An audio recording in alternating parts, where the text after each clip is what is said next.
কেন সেখানকার বাসিন্দারা পাকিস্তান বিরোধী হয়ে উঠছে, কেন সেখানে বিক্ষোভ তীব্র থেকে তীব্রতর হচ্ছে।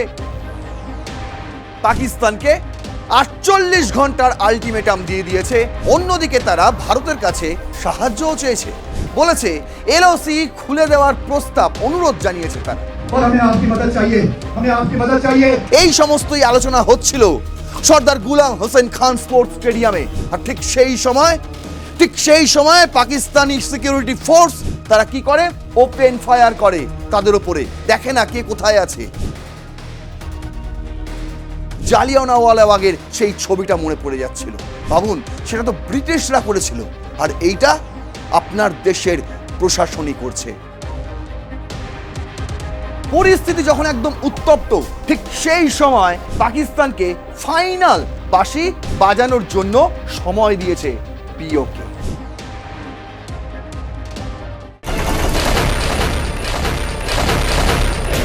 আজ থেকে ঠিক ৬৭ বছর আগে ১৯৫৯ সাল, ঠিক সেই সময় তিব্বতে ভয়াবহ অধ্যায়, চীনের আগ্রাসন। আর সেইখান থেকে মুক্তি পেতে ভারতে এসে আশ্রয় খুঁজেছিলেন তিব্বতের চতুর্দশ দলাই লামা তেনজিং গ্যোতসো। আজ তার ৯১তম জন্মদিন, আর তার এই জন্মদিনে পালন হচ্ছে গোটা বিশ্ব জুড়ে ওয়ার্ল্ড টিবেটিয়ান ডে। কি অদ্ভুত সমাপতন দেখুন। ৬ই জুলাই যখন বিশ্বজুড়ে পালিত হচ্ছে ওয়ার্ল্ড টিবেটিয়ান ডে, ঠিক তার আগের দিন ঠিক এই দক্ষিণ এশিয়ায় উত্তপ্ত হয়ে উঠল আরও একটি দেশ, উত্তপ্ত হয়ে উঠল আরও একটি ভারতের প্রতিবেশী দেশ। এবার নজর হচ্ছে জম্মু কাশ্মীর। সেখানে পাকিস্তানের আগ্রাসন তীব্র থেকে তীব্রতর হচ্ছে, আর সাধারণ মানুষরা মুক্তির আশায়, স্বাধীন হওয়ার আশায় যে বিক্ষোভ মিছিল মিটিং করছে, সেখানেও হস্তক্ষেপ করছে পাকিস্তানের প্রশাসন। কি ঘটেছে ৫ই জুলাই তা জানতে আপনাদের গোটা এপিসোডটা দেখতে হবে। শুরুতেই অবশ্য আপনাদের বলে রাখি যে এর আগেও আমি আপনাদের একটি এই ধরনের ভিডিও দিয়েছিলাম, যেখানে পুরো বিষয়টাকে তুলে ধরেছিলাম যে অ্যাকচুয়ালি পিওকেতে কি ঘটছে, কেন সেখানকার বাসিন্দারা পাকিস্তান বিরোধী হয়ে উঠছে, কেন সেখানে বিক্ষোভ তীব্র থেকে তীব্রতর হচ্ছে। আর ৫ই জুলাই সেই সমস্ত বিষয়ের সীমা একদম লঙ্ঘন করে দেয় পাকিস্তানের সেনাবাহিনী, আসিম মুনের লোকজন এবং পাকিস্তানের প্রশাসন, পুলিশ, সেবা শরীফের লোকজন। একটা স্টেডিয়ামে হাজির হয়েছিল বিক্ষোভ দেখাতে প্রায় ৪০,০০০-এরও বেশি পিওকের বাসিন্দারা। তারা প্রত্যেকেই পাকিস্তানের কাছ থেকে স্বাধীনতা চায়, আর তাদের ওপর ওপেন ফায়ার করেছে পাকিস্তানের পুলিশ এবং পাকিস্তানের সেনাবাহিনী। আর তারপরেই পাকিস্তানকে ৪৮ ঘন্টার আলটিমেটাম দিয়ে দিয়েছে পিওকের একটি রাজনৈতিক দল, বিশেষ করে যেই দলটি এই মুহূর্তে পিওকের আন্দোলন সংগঠিত করছে, সেই দল জেএএসি। একদিকে যেমন তারা পাকিস্তান সরকারকে ৪৮ ঘন্টার আলটিমেটাম দিয়েছে, অন্যদিকে তারা ভারতের কাছে সাহায্যও চেয়েছে, বলেছে এলওসি খুলে দেওয়ার প্রস্তাব অনুরোধ জানিয়েছে তারা। কিন্তু কেন, কি কারণে তারা ভারতের সাহায্য চাইছে, কি কারণে পিওকের বাসিন্দারা ভারতে আসতে চাইছে, ভারতের অন্তর্ভুক্তি হতে চাইছে, সেই সমস্ত বিষয়টা আজকের এপিসোডে আপনাদের দেখাবো। চলুন শুরু করছি রণক্ষেত্র। আপনাদের সঙ্গে রয়েছে আমি নারায়ণ। আজ আমাদের হেডলাইন যে পিওকে ওয়ান্স পাকিস্তান। এর আগে একাধিকবার এই ধরনের ওয়ান্স তারা করেছে, কিন্তু এবার সেই ওয়ান্সটা হচ্ছে গ্র্যান্ড অ্যান্ড ফাইনাল। তাই আজ হেডলাইন দিয়েছি আমি PoK grand and final warning for Pakistan. কি সেই ওয়ার্নিং? ৪৮ ঘন্টার আলটিমেটাম তো রয়েইছে, আর ৪৮ ঘন্টার পরে কি হতে চলেছে সেটাও আপনাদের জানাবো। দেখুন, শুরুটা হয়েছিল মূলত ৫ই জুলাই। পিওকে জুড়ে শাটডাউন কর্মসূচি ছিল জেএএসি পিওকের একটি রাজনৈতিক দল। এই দলটি সম্পর্কে আমি আগেই আপনাদের জানিয়েছি, জয়েন্ট আওয়ামী অ্যাকশন কমিটি। আগে আপনি জানিয়েছি যে ভারতে জুড়ছে পিওকে জিজ্ঞাসা চিহ্ন দিয়ে যে ভিডিওটা আপনাদের জন্য আমি করেছিলাম সেখানেই আমি এর পরিচয় দিয়েছি। নতুন করে আমি জয়েন্ট আওয়ামী অ্যাকশন কমিটির পরিচয় দেব না, কিন্তু যেটা আমি আপনাদের জানাবো যে জেএএসি 5ই জুলাই দিনটিকে নির্ধারণ করেছিল যে পুরো পিওকে জুড়ে একটি আন্দোলন হবে, একটি বিক্ষোভ কর্মসূচি হবে। আর কি হবে? সমস্ত দোকানপাট বন্ধ রাখা হবে, শাটডাউন করা হবে। কেন? তার কারণ পিওকেতে এই মুহূর্তে খাদ্যদ্রব্য পাঠাচ্ছে না পাকিস্তান, সেখানকার পানীয় জল নিয়ে চলে যাওয়া হচ্ছে, তাদেরকে পানীয় জল দেওয়া হচ্ছে না। সেখান থেকে উৎপন্ন বিদ্যুৎ চলে যাচ্ছে পাকিস্তানের মূল ভূখণ্ডে, কিন্তু সেখানকার বাসিন্দারা লোডশেডিংয়ের মধ্যে রয়েছে।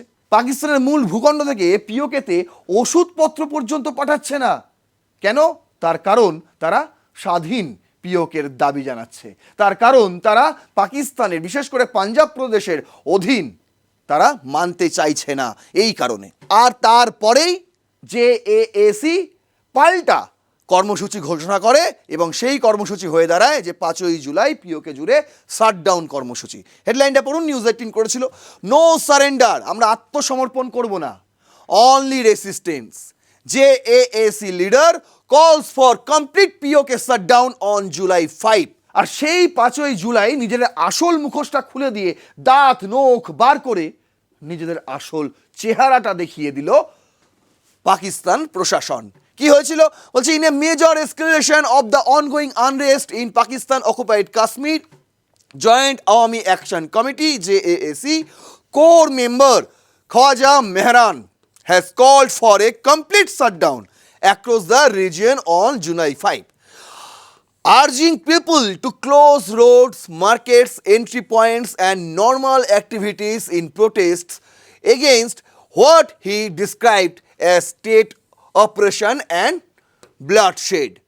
In a strongly worded appeal, Mehran asked residents across towns and villages of POK to step out and join the protest, while also urging the overseas Kashmiri diaspora to mobilize and raise its voice against the Pakistani establishment.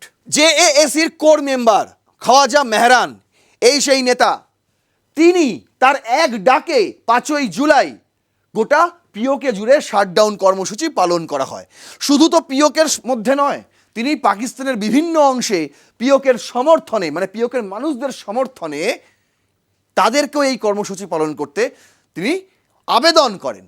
শুধু পাকিস্তানেই নয়, দেখুন বলছে তিনি ওভারসিসও আবেদন করেন, মানে যেখানে যেখানে পাক অধিকৃত কাশ্মীরের বাসিন্দারা রয়েছে পৃথিবীর যে কোনো দেশে, সমস্ত জায়গায় এই কর্মসূচি পালনের তিনি আবেদন করেছিলেন আর সাড়াও দিয়েছে। দেখুন লন্ডনের ছবিটা দ্য টাইমস অফ ইন্ডিয়া করেছে কি, massive anti Pakistan protest erupt in London over crackdown on PoK activist, মানে overseas Kashmiri held a massive gathering in London on Sunday. ছবিটা দেখুন, স্পষ্ট হয়ে যাবে। Swing crackdown by the Pakistani government in Pakistan occupied Jammu and Kashmir in a post X, a army action committee said a large number of overseas Kashmiris took part in the demonstration in London, sharing image of the event with the caption a massive gathering of overseas Kashmiris in London. এই caption দিয়ে এই video post করা হয়েছে, যে video আপনারা এতক্ষণ দেখলেন। কি চরম পরিমাণে বিক্ষোভ, শুধু পিওকে নয়, শুধু পাকিস্তান নয়, লন্ডনেও ছড়িয়ে গেছে। আর এই বিক্ষোভে একটি জায়গায়, মানে বিভিন্ন জায়গায় তো তারা জমায়েত করেই ছিল, পিওকের বিভিন্ন জায়গায়, রাওয়ালপিন্ডি থেকে শুরু করে, মিরপুর থেকে শুরু করে, মুজাফরাবাদ থেকে শুরু করে। আর একটা জায়গায় মূলত বিশাল জমায়েত হয়েছিল, সেই জায়গাটাই টার্গেট করেছিল পাকিস্তানি প্রশাসন। আর সেখান থেকেই শুরু হয় নতুন করে দমন পীড়ন। দেখুন ভাস্কর ইংলিশ করেছে, Pakistani forces open fire on protesters in পিওকে, 40,000 people gather against government, several injured। বলছে 40,000-এরও বেশি মানুষ এক জায়গায় জমায়েত করেছিল। কোন জায়গায়? একটা স্টেডিয়াম। এই ছবিটা ফাইল ছবি, আমি আগেই বলে রাখি, তার কারণ হচ্ছে কিছু কিছু জায়গায় কিছু কিছু মানুষ যারা এই ভিডিও দেখছে রণক্ষেত্রের, আমরা অনেক ভেতরের খবর তুলে নিয়ে আসি, অনেক ভেতরের ছবি তুলে নিয়ে আসি। এই ছবিটাও আপনাদের আমি দেখাবো কিছুক্ষণের মধ্যে, যেখানে 40,000 মানুষ জমায়েত করেছিল। আর সেই সত্য যারা হজম করতে পারে না, কিছু কিছু রয়েছে পাকিস্তানপন্থী, বাংলাদেশ থেকে কয়েকজন রয়েছে আমার এই ভিডিও দেখে, তারা এই ভিডিওটাকে ডাউন করে দেওয়ার জন্য অনেক রকম কার্যকলাপ চালায়। বিশেষ করে ডিসলাইক দেয়, বিশেষ করে তারা কমপ্লেন করে, বুঝতে পারছেন? ইউটিউবে এমন এমন মন্তব্য করেন কমেন্ট সেকশানে, যেখান থেকে সাধারণ মানুষের কাছে গিয়ে আর পৌঁছয় না এই ভিডিও। সেই কারণে আমাদের যে এত খাটনি, সেগুলো মাঠে মারা যায়। আমি ভারতীয় বন্ধুদের বলবো, বিশেষ করে ভারতীয় দর্শক যারা প্রতিনিয়ত রণক্ষেত্রের ভিডিও দেখেন, তাদের কাছে আমার একান্ত অনুরোধ, তারা যাতে এই ভিডিওটি বেশি বেশি করে শেয়ার করে, বেশি বেশি করে লাইক করে, যত মানুষের কাছে তারা শেয়ার করবে প্রত্যেকেই লাইক করবে বলে আশা করা যায়। যত বেশি লাইক হবে তাহলে ডিসলাইকটা চাপা পড়ে যাবে। তাতে কি হবে, কয়েকজন তারা চেষ্টা করেও এই ভিডিওটাকে ধামাচাপা দিতে পারবে না, সত্যিটা মানুষের কাছে গিয়ে পৌঁছবে। আর এই দায়িত্ব আমি তাদেরকে নিতে বলবো যারা ভারতীয় বন্ধু আমাদের এবং প্রতিনিয়ত রণক্ষেত্র দেখেন, তাদেরকে আমি এই দায়িত্বটা নিতে বলবো। অবশ্যই তারা যেন এই দায়িত্বটা নেয়, না হলে এই যে বললাম, এত খেটে খুঁটে খুঁজে বার করে ছবি নিয়ে এসে তথ্য তুলে ধরে আপনাদের সামনে যে প্রেজেন্ট করি, এটা কিন্তু বৃথা হয়ে যায়। যখন সাধারণ মানুষের কাছে গিয়ে এই ইনফরমেশন না পৌঁছয়, তখন সত্যিই খারাপ লাগে। আর খারাপ বেশি করে তখনই লাগে যারা কোনো অংশগ্রহণই করে না, যারা ভালো করে ভিডিওটা দেখে না, শেষ পর্যন্ত দেখে না, আমি কি মেসেজ দিতে চাইছি সেটা তার জন্য অপেক্ষা করে না। তার আগেই তারা কিছু একটা করে বসে, ডিসলাইক দিয়ে বসে, একটা ভুল মন্তব্য করে বসে, যেখান থেকে ইউটিউবের কাছে মনে হয় এই ভিডিওটি খুব উত্তেজনাপূর্ণ। আসলে কিন্তু তা নয়। আমরা সম্প্রীতির কথা বলি, আমরা হিংসা নয় শান্তির কথা বলি, যুদ্ধ নয় জয়ের কথা বলি। দেখুন, সেখান থেকেই দাঁড়িয়ে এই যে 40,000 মানুষ, সেই কারণে আমি বলে দিলাম যে এটা ফাইল ছবি, এটা কোনো নতুন ছবি না, এটা পুরনো একটা ছবি। সেই কারণে আমি বলে দিলাম যাতে আপনাদের মতন রয়েছে কয়েকজন আবার এসে ডিসলাইক দিয়ে দেবেন, সেই কারণে। দেখুন, সেই জন্য আমি বলছি যে 40,000 মানুষ একটা জায়গায় জড়ো হয়েছিল। সেই জায়গাটা হচ্ছে Sardar Ghulam Hussain Khan sports stadium in আব্বাসপুরে, পিওকের আব্বাসপুরে সর্দার গুলাম হোসেন খান স্পোর্টস স্টেডিয়ামে প্রায় 40,000-এরও মানুষ জমায়েত হয়েছিল। আর এখানেই Pakistani security forces open fire করে a protest rally organised by the Jammu Kashmir joint army action committee JAAC in Pakistan occupied Jammu and Kashmir on Sunday. According to the ANI report, the JAAC around 40,000 people had gathered the Sardar Ghulam Hossain Khan Sports Stadium Abbaspur. The group alleged that force fired without provocation on demonstrators protesting peacefully in the AMB area of Dudial, leaving several people seriously injured. বলছে তারা শান্তিপূর্ণ বিক্ষোভ দেখাচ্ছিল, হয় না, একটা অস্থায়ী মঞ্চ বেঁধে সেখানে বক্তৃতা হচ্ছিল।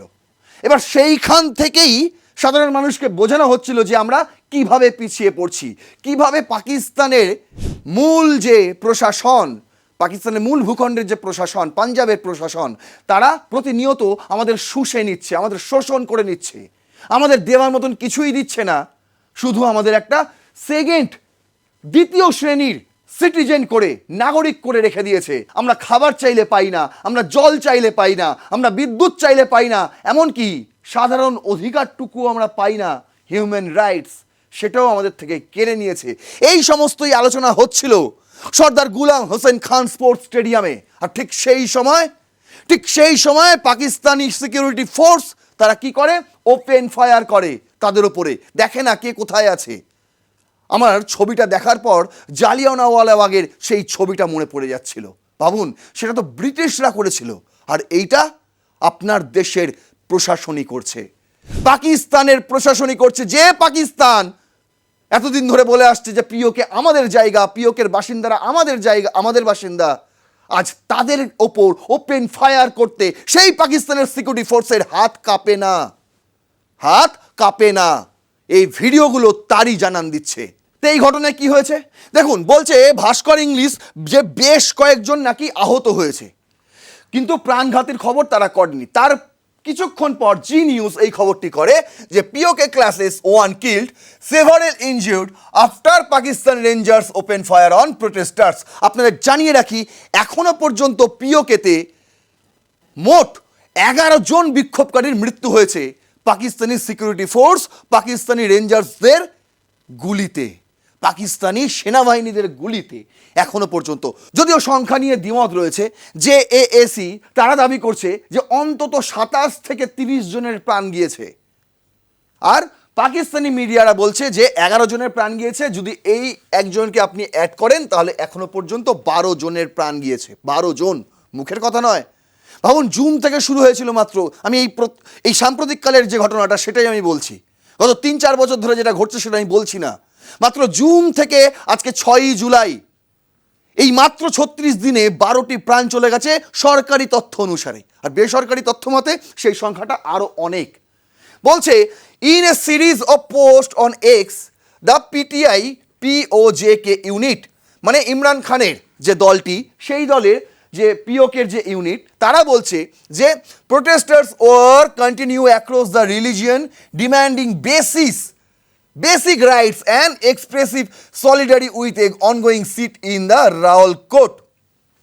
দেখুন, মূলত তাদের যে সমস্যা শুরু হয়েছিল সেটা হচ্ছে পিওকের অ্যাসেম্বলিতে 12টি সদস্যের আসন সংরক্ষিত করে রাখা হয়েছিল, যেই 12টি আসনে এসে দাদাগিরি করত পাকিস্তানের মূল ভূখণ্ড থেকে মানুষজন এসে, তারা নির্বাচিত হয়ে যেত, আর তারাই এসে পিওকের শাসন করত। এলাকার বাসিন্দাদের তেমন কোনো ক্ষমতা ছিল না। আর সেই সমস্ত দাবি নিয়েই, সেই সমস্ত বেসিক রাইট, যে আমাদের জল আমাদের পান করতে দিন, আমাদের চাষ করা ধান, আমাদের চাষ করা জব আমাদের খেতে দিন, আমাদের এলাকায় তৈরি বিদ্যুৎ আমাদের কম খরচে দিন, বেসিক রাইটস সেইগুলোই দিচ্ছে না। সেইগুলোকে নিয়েই তারা কথা বলতে পথে নেমেছিল যখন তাদের সমস্ত কিছু ব্লক করে রেখে দেওয়া হয়েছে। কিন্তু সেখানেই চলল পাকিস্তানি সিকিউরিটি ফোর্সের গুলি। Hundreds of people including women participated in the protest in Charhoi. তারা বলছে যে 100রও বেশি মানুষ যারা একটি ছোট্ট জায়গায় চারহইতে জড়ো হয়েছিল, যেখানে মহিলারাও ছিল, শিশুরাও ছিল। The party stated in a separate incident PTI reported that Pakistan police and rangers used force against protesters in AMB village of Dadyal tehsil in Mirpur district. Police and rangers selling and firing on peaceful protest at Dadial AMB's location. One person murdered and multiple individuals injured due to rangers firing, the party stated in a separate post. তারাই বলছে, ইমরান খানের দল PTI, তারাই বলছে যে গুলি চালিয়েছিল পাকিস্তানের পুলিশ, রেঞ্জার্স এবং সিকিউরিটি ফোর্স মিলে, তাতে ইতিমধ্যেই 1 জনের প্রাণ গিয়েছে, আর প্রায় 100 জনের ওপরের মানুষ তারা আহত এবং সিরিয়াস কন্ডিশনে রয়েছে। পরিস্থিতি যখন একদম উত্তপ্ত, ঠিক সেই সময় পাকিস্তানকে ফাইনাল বাঁশি বাজানোর জন্য সময় দিয়েছে পিওকে সময় দিয়েছে পাকিস্তানের প্রশাসনকে। ভেবে দেখুন, রীতিমতো চ্যালেঞ্জ ছুড়ে দিয়েছে। কি বলেছে তারা? বলছে PoJK stir intensify JAAC issues 48 hours ultimatum to ইসলামাবাদকে 48 ঘন্টার সময় বেঁধে দিয়েছে। কে? জেএসি। কিসের জন্য? Warns of grand and final action on July 9। যদি তার মধ্যে মূলত বলা হচ্ছে 38টি দাবি নিয়ে তারা একটি বিজ্ঞপ্তি, নোটিশ সেটা জারি করেছে, এবং সেটা ইসলামাবাদকে জানিয়ে দিয়েছে একদম চ্যালেঞ্জের সুরে। বুঝতে পারছেন? এবং সেই 38 দফা দাবি যদি পূরণ না হয় 8ই জুলাইয়ের মধ্যে, তাহলে 9 জুলাই থেকেই তারা গ্র্যান্ড অ্যান্ড ফাইনাল অ্যাকশনে যাবে। কি সেই গ্র্যান্ড অ্যান্ড ফাইনাল অ্যাকশন, সেটাও আপনাদের দেখাচ্ছি। বলছে, addressing the people of Poonch and Mirpur division, the committee called on them to replicate the determinations they showed during the long march on June 9, asking them to stand ready to move towards Poonch once again, accompanied by their families. বুঝতে পারছেন? ওখানে ওদিকে যে পুঞ্চ এলাকা রয়েছে, সেই পুঞ্চ আর মিরপুর ডিভিশনে এটা অ্যানাউন্স হয়েছে। বলা হচ্ছে যদি 8ই জুলাইয়ের মধ্যে 38 দফা দাবি তাদের না মেনে নেওয়া হয়, যদি আলোচনাতেও বসা না হয়, সমানে যদি এই ধরনের বিক্ষোভকারীদের উপর গুলি চালানো হয়, লং মার্চে নামবে এবং দীর্ঘস্থায়ী আন্দোলনে তারা নামবে, সেই প্রস্তুতি কিন্তু তারা এই 48 ঘন্টায় নিচ্ছে। যে 48 ঘন্টা তারা পাকিস্তান প্রশাসনকে, ইসলামাবাদকে চ্যালেঞ্জ জানিয়ে একদম সময় বেঁধে দিয়েছে। বলছে, amid the political storm intensified in Pakistan occupied Kashmir POK, the Jammu Kashmir Joint Army Action Committee JAAC issued a 48 hours deadline to the government in Islamabad, threatening a grand and final response on July 9 if their conditions remain unfulfilled. In a formal declaration, তারা একটা বলছি না, তারা পুরো বিজ্ঞপ্তি জারি করেছে, formal declaration. সেই বিজ্ঞপ্তিতে তারা, the committee announce that its current sit-in protest will persist indefinitely until all of its demands are satisfied. The committee has called upon residents throughout POK and members of the Kashmiri diaspora to participate in the protest scheduled for 9 July.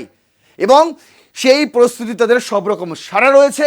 দেখুন এই সেই video যেখানে বলা হচ্ছিল কোথায়, পুঞ্চ এবং মিরপুর ডিভিশনে দাঁড়িয়ে যেটা অ্যানাউন্স করা হচ্ছিল যে পুরো 38 দফা দাবির পুরো পাতাটি, পুরো ফাইলটি রয়েছে তার হাতে। এবং আমি সেই অংশটা শোনাবো যেই অংশে তিনি পরিষ্কার করে বলছেন যে আমরা আলটিমেটাম দিচ্ছি পাকিস্তান সরকারকে, আলটিমেটাম দিচ্ছি ইসলামাবাদকে, আমাদের এই 38টি দাবি রয়েছে, এই 38টি দাবি যদি মেনে নেয় তো ঠিক আছে, যদি 8ই জুলাইয়ের মধ্যে সেই দাবি মেনে না নেয় তাহলে 9 জুলাই থেকে আমরা গ্র্যান্ড অ্যান্ড ফাইনাল অ্যাকশনে যাব। একবার শুনুন বাইটটা। उस ऐलान की तैयारी आज से ही हरियाणा पुंछ, हरियाणा मीरपुर डिवीजन, पीर खसूस मीरपुर डिवीजन से मेरी ये अपील है कि जिस तरह आपने तमाम तर रुकावटों को अबूर करते हुए 9 जून को लॉन्ग मार्च जो वो पुंछ की हदूद में दाखिल किया था, उसी तरह 9 जुलाई की जो अगले अमल का यहाँ से ऐलान होगा, मीरपुर डिवीजन तैयार रहो। एक बार फिर आपको जो वो पुंछ की तरफ निकलना पड़ेगा। এর আগে যেদিন আমি পিওকে নিয়ে একটি এপিসোড করেছিলাম, সেই এপিসোডের কমেন্ট বক্সে অনেকেই এসে টিটকিরি করেছেন, অনেকেই এসে আমাকে কিছু কটু কথা শুনিয়েছেন, রণক্ষেত্র টিম নিয়ে কিছু বাজে মন্তব্য করেছেন, তাতে কিছু যায় আসে না। সেই ভিডিওর যে হেডলাইন ছিল যে ভারতে জুড়ছে পিওকে বলে একটা জিজ্ঞাসা চিহ্ন ছিল, সেই হেডলাইনেও অনেকে আপত্তি জানিয়েছেন।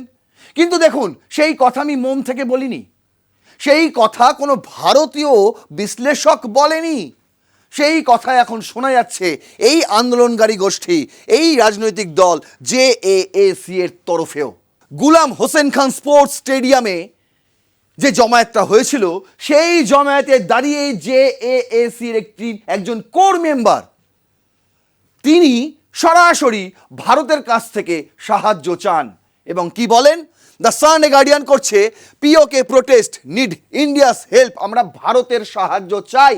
তারা বলছে PoK protest leader claims food blockade by Pakistan, appeals to New Delhi for support. বলছে পাকিস্তান আমাদের খাদ্য, পাকিস্তান আমাদের পানীয় জল, পাকিস্তান আমাদের ওষুধ আটকে রেখেছে, কিন্তু দিল্লি যেন সেই রাস্তাটা খুলে দেয়, আমরা ভারতের সাহায্য চাই। কি বলছেন, বলছে protesters in Pakistan occupied Kashmir intensify AJAAC leader Sardar Aman Khan, এনার নাম আমান খান, ইনি core member, appealed to India for help alleging food shortage and crackdown by Pakistani forces amid growing unrest. He called on residents of Punch, এটা ভারতীয় জম্মু কাশ্মীরের যে Poonch, মেন্দার, Rajouri and Doda to support the people of Pakistan occupied Kashmir, alleging that the region is facing severe shortage of food and essential supplies. ভারতীয় অংশে যে পুঞ্চ, মেহদার, রাজৌরি, ডোডা, সেইখানকার স্থানীয় বাসিন্দাদের কাছে তিনি আবেদন করেন যে পাকিস্তান আমাদের খাদ্য আটকে রেখে দিয়েছে, আপনারা কিন্তু চাইলেই আমাদের সাহায্য করতে পারেন। এবং শোনা যাচ্ছে এলাকার স্থানীয় বাসিন্দারা কিন্তু সেই সাহায্যের হাত ইতিমধ্যেই তারা বাড়িয়ে দিয়েছে। তারপর তিনি বলছেন, we need India's help, there is a shortage of ration, আমাদের খাওয়ার মতন কিছুই নেই। তাই আমাদের ভারতের সাহায্য দরকার and we need your help, the JAAC leader said. Videos of Khan's speech quickly spread across social media platforms, drawing widespread attention. শুনুন একবার তিনি কি বলেছেন। उस पार मेंढर और पुंछ राजौरी डोडा वहां के आवाम से हमारी अपील है कि इस तरफ राशन की किल्लत है, अद्वियात की किल्लत है और हमें आपकी मदद चाहिए, हमें आपकी मदद चाहिए, हमें सीज फायर लाइन का हाथ में चाहिए और हमें आपकी हमारी चाहिए। मेरी आवाम से अपील है, उस पार आवाम से अपील है कि आवाम जो है वो बढ़ेगी। और रास्ते मैंने आपसे कहा ना, रास्ते अगर हम ये सियासी मुकालमे के लिए अगर हमने दरवाजा खोला हुआ है, अगर रास्ता खोला हुआ है और अगर कोई ये समझता है कि वो हमारी दिली गुफ्तगू को सुन के अगर कोई ये समझता है कि हम कहीं फंसे हुए हैं तो उसकी काम ख्याली है। कोई नहीं फंसा हुआ, रास्ते हम बताएंगे तुम्हें इंशाल्लाह ताला। रास्ते उसके बाद देखोगे सारे रास्ते इंशाल्लाह ताला हम बताएंगे। শুনলেন, তিনি বলেছেন যদি সমস্ত রাস্তা বন্ধ করে দেয় পাকিস্তান, তারপরেও আমাদের রাস্তা কিছু খোলা থাকবে। কি সেই রাস্তা? বলছে he also want Pakistani authorities that if the crackdown on residents continued protesters would have other paths. আমাদের কিন্তু অন্য রাস্তা খোলা রয়েছে এবং সেই রাস্তাটা অবশ্যই ভারতের রাস্তা, সেটা বোঝার কোনো অপেক্ষা রাখে না। বলছে during his address Khan also urge India to open the line of control. তিনি বলছেন এলওসি, ভারতকে আবেদন করেছেন এলওসি আমাদের জন্য খুলে দিন। কেন? Claiming that the people in Pakistan occupied Kashmir were facing increasing difficulties due to restriction and shortage. কারণ পাকিস্তানি সরকার আমাদের ওপর যে দমন নিপীড়ন চালিয়ে যাচ্ছে, আমরা অতিষ্ঠ হয়ে গিয়েছি। আমাদের কাছে খাওয়ার মতন কিছু নেই, পরার মতন নতুন পোশাক নেই, আর আমাদের এখানে সাপ্লাইও হচ্ছে না কিছু। তাই ভারতের কাছে তার রিকোয়েস্ট, দিল্লির কাছে তার রিকোয়েস্ট যে আমাদের জন্য এলওসিটা খুলে দেওয়া হোক, আমরা ভারতে যেতে চাই। বলছে according to A JAC leader easier movement across the LOC could help address humanitarian concern and improve access to essential supplies for affected communities. The appeal marked on of the strongest public statements made by protest leadership since the demonstration began. এটা আর বলার অপেক্ষা রাখে না, কিন্তু তিনি যেটা বলছেন যে আমাদের এখন কিছু নেই, এই সময় দাঁড়িয়ে আমরা চাইবো যাতে ভারত আমাদের হিউম্যানিটেরিয়ান কনসার্ন অবশ্যই যাপন করে, একই সঙ্গে তারা এসেন্সিয়াল সাপ্লাইজ যেগুলো না একদম অত্যাবশ্যকীয় জিনিস, আলু পেঁয়াজ চাল ডাল এই সমস্ত কিছু যেটা নিত্য প্রয়োজনীয় প্রতিদিন খাওয়া দাওয়ায় লাগে, গম আটা ময়দা এই সমস্ত জিনিস যেগুলো পাকিস্তান অকুপাইড কাশ্মীরে ঢুকতে দিচ্ছে না, সেই জিনিসগুলো ভারতের কাছ থেকে তারা আবেদন করেছে যাতে ভারত তাদেরকে পাঠায় এবং তাদের এই লড়াই জারি রাখার জন্য যাতে অন্তত খাদ্যটা যোগায়। এই নিয়ে তারা এখন ভারতের কাছ থেকে সাহায্য চাইছে। যারা আমাদের কটু কথা বলেছিলেন যে ভারতে জুড়বে না পিওকে, সেই স্বপ্ন ভুলে যান, তাদেরকে আমি বলে রাখতে চাই প্লিজ এই ভিডিওটা আরও একবার দেখে নিন। আমি চালিয়ে দিয়েছি আপনাদের জন্য, আরেকবার পেছনে গিয়ে দেখে নিন। এটা তিনি বলছেন, এটা কোনো ভারতীয় বিশ্লেষক বলছে না, কোনো ভারতীয় নেতা মন্ত্রীরা বলছে না। বোঝা গেল এখন পিওকের অবস্থা ঠিক কি, পিওকের বাসিন্দারা এই মুহূর্তে ঠিক কি অবস্থায় রয়েছে এবং পাকিস্তান তাদের ওপর কি অত্যাচারটাই না করছে। এখান থেকে বেরিয়ে আসার পথ কি? জাতিসংঘের কাছেও তারা আবেদন জানিয়েছে, রাষ্ট্রসংঘের কাছে। তারাও কি এদিকে দৃষ্টিপাত করবে? লন্ডনে ইতিমধ্যেই শুরু হয়ে গেছে বিক্ষোভ পাকিস্তানের বিরুদ্ধে। তারা বলেছে 9 জুলাই পর্যন্ত আমাদের এই বিক্ষোভ চলবে, 8 জুলাই পর্যন্ত, এবং 8 জুলাইয়ের মধ্যেও যদি পাকিস্তান সরকার কোনো পদক্ষেপ না করে তখন 9 জুলাই থেকে নতুন রূপ দেখবে পাকিস্তানের সেবাজ শরীফ আসিফ মুনিররা। আশা করি বোঝাতে পারলাম। যদি এরপরও কোনো প্রশ্ন থাকে তাহলে অবশ্যই কমেন্ট বক্সে লিখবেন। আর ভারতীয় বন্ধুদের আমি যে অনুরোধ করলাম তারা যেন সেই অনুরোধ রাখে। আমি আশা করব যাতে এই ভিডিওটি প্রচুর শেয়ার হয় আর প্রত্যেক মানুষের কাছে পৌঁছে যায়, তাহলে প্রতিটা মানুষের কাছে এই ইনফরমেশন পৌঁছাবে যে ভারত পিওকে নেওয়ার জন্য টানাটানি করছে না, পাকিস্তান পিওকের ওপর এমনটাই অত্যাচার করছে যে পিওকের বাসিন্দারাই এখন ভারতের সাহায্য চাইছে। আর এই কথা মিথ্যে নয়, প্রকাশ্যে সেই খবর আন্তর্জাতিক মিডিয়াগুলো ছাপছে। এই সত্যিটাও তাহলে অবদলিত হয়ে যাবে, এই সত্যিটাও কিন্তু মানুষের কাছে গিয়ে পৌঁছবে না যদি এই ভিডিওটা মানুষের কাছে গিয়ে না পৌঁছয়। তাই প্রত্যেককে বলবো শেয়ার করতে, আপনার মূল্যবান কমেন্ট অবশ্যই করবেন, লাইক করবেন প্রত্যেকে। ভিডিওটি যারা যারা দেখলেন শেষ পর্যন্ত অবশ্যই লাইক করবেন, কারণ আপনারা যারা লাইক করেন না তারাও কিন্তু সমান দায়ী যারা এই ভিডিওটা ডিসলাইক করে চলে যায়। তাই প্রত্যেককে বলবো লাইক করতে, সাবস্ক্রাইব করুন আর প্লাস নিউজ 24/7 দেখতে থাকুন রণক্ষেত্র। জয় হিন্দ, বন্দে মাতারাম। কি রে, তোর বেশ র্যাশ হয়েছে দেখছি। হ্যাঁ রে, কি করবো বলতো, র্যাশগুলো কিছুতেই কমছে না। অনেক কিছু ইউজ করলাম তবুও কমছে না। আমার মনে হয় তোকে কোনো একজন ভালো ডার্মাটোলজিস্টের কাছে দেখানো উচিত। তুই ঠিক বলেছিস, কিন্তু কোনো ভালো ডার্মাটোলজিস্ট থাকলে একটু সাজেস্ট কর না প্লিজ। এই তোর তো একবার র্যাশ হয়েছিল না? তুই কোথায় দেখিয়েছিলিস? তুই একবার গৌরীদেবী হসপিটালসে দেখাতে পারিস, ওখানে ভালো এক্সপিরিয়েন্স ডার্মাটোলজিস্ট আছে। আমারও সেম প্রবলেম হয়েছিল, এখন ওখানে ট্রিটমেন্ট নিয়ে আমি এখন ঠিক আছি।